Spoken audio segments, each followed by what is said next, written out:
తూర్పుగోదావరి జిల్లా పోలీస్ విభాగంలో విధులు నిర్వహిస్తూ పదవి విరమణ పొందిన అధికారులకు జిల్లా పోలీస్ కార్యాలయంలో ఘనంగా సన్మాన కార్యక్రమం నిర్వహించారు.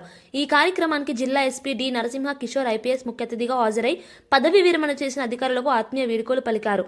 ఈ సందర్భంగా కోరుకొండ ఎస్ఐగా పనిచేసిన డి సత్యనారాయణ, నిడదవోలు ఎస్ఐగా పనిచేసిన జి రామకృష్ణ పరమహంస, 3 టౌన్లో WASIగా సేవలందించిన కె జయలక్ష్మి, ARSIగా పనిచేసిన ఎం రాధాకృష్ణను ఎస్పీ సాలువలు కప్పి పూలమాలలు వేసి ఘనంగా సత్కరించి జ్ఞాపికలను అందజేశారు.